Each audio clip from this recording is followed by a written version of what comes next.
išmokyti žodžius, tu tik įmanoma. Aha, dar reikia pasidėti jos išsirašytą, reikia jos visus. Ja. Gerai.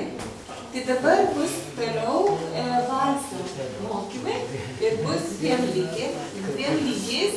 Kaip čia dabar nežinau, Edita, aš čia pabandysiu išsiaiškinti, kas kur eina, nes, reiškia, yra vienas lygis A, kur yra pažengusias ir kažkokius sudėtingesnius valsus mokysimės, ir B lygis yra, kur paprasčiau pagrindus.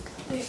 Į A lygį prašom matyti tiems, kurie jau tikrai moka šokti valsą, kur tikrai jau gerai jiems išeina šokti valsą. O į B lygį prašom matyti tų, kurie visai gal nemoka šokti valsą, arba kuriems dar sunkiai išeina šokti valsą.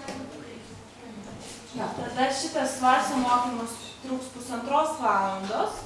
Kai jau išmoksime valsą, susitiksime šokti žemaitiškų šokių, kuriuose ir būtent panaudosite tą valsą, kurį išmoksit prieš tą žemaitiškų šokių.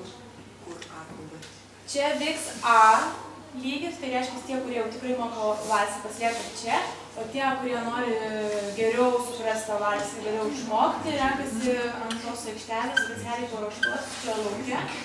O žemaitiškų šokių mokymų taip pat vyks čia. Tai kviečiu, kurie nemoka valsą, tiesiog eiti kartu su Rita pagros valsą, o Goda mokysis. O Dalia pasiliks mokyti toliau, kas jau tikrai gerai moka šokti valsą.